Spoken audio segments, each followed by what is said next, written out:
à ce MOOC qui va porter sur l'amélioration de la santé en Afrique. Nous allons essayer, pendant ces 9 semaines que nous allons passer ensemble, de vous présenter un certain nombre de résultats de recherche qui peuvent éclairer la prise de décision en matière de politique et de programme de santé. Quand on parle de la recherche, c'est un terme trop large. Il faut bien comprendre de quelle recherche il sera question durant ce cours. Nous ne parlerons pas de recherche médicale. Nous parlerons de recherche en sciences sociales et en particulier d'évaluation d'impact, c'est-à-dire d'évaluations qui vont chercher à mesurer si un programme donné a eu un effet ou pas. S'il a eu un effet, est-ce que cet effet a été grand ou petit? Est-ce que cet effet a été le même pour tous ou différent selon les bénéficiaires? La majorité des résultats de recherche qui seront présentés proviennent des travaux d'un réseau de chercheurs qui s'appelle JIPAL, Laboratoire d'action contre la pauvreté. JIPAL est un réseau qui a été créé en 2003 aux États-Unis, au département d'économie du MIT, le Massachusetts Institute of Technology. Les deux fondateurs, encore directeurs actuellement du réseau, sont Esther Duflo et Abhijit Banerjee. Actuellement, il y a près de 150 professeurs, majoritairement économistes, mais aussi venant d'autres disciplines comme les sciences politiques ou la santé, qui ont rejoint ce réseau et qui sont unis par l'utilisation des évaluations d'impact rigoureuses pour mesurer l'efficacité des programmes de lutte contre la pauvreté. Ces chercheurs affiliés au réseau JIPAL ont mené ou mènent encore à l'heure actuelle près de 850 évaluations dans 80 pays, sur tous les continents. Ces évaluations ne portent pas que sur le domaine de la santé.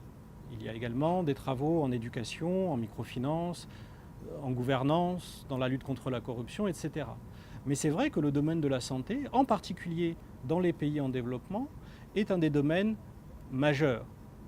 Et ils ont pu accumuler, au long des années, un corpus de résultats probants que nous allons essayer de vous présenter tout au long de ce MOOC. L'équipe enseignante de ce MOOC est constituée de 3 enseignants. Je m'appelle Ilf Benchir, je suis le directeur adjoint du bureau Europe et Afrique francophone de JIPAL.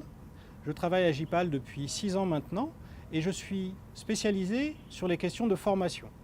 Bonjour, je suis Élise Huillery, une des enseignantes de ce MOOC. Je suis professeure d'économie à l'université Paris-Dauphine et également chercheur affilié au laboratoire JIPAL.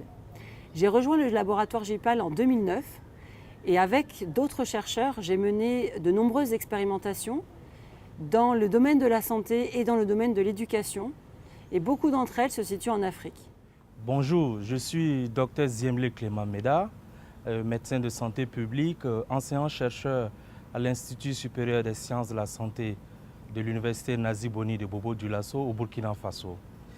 J'ai une longue expérience du système de santé de mon pays où j'ai pu travailler tant au niveau opérationnel qu'au niveau des décisions, c'est-à-dire au niveau régional.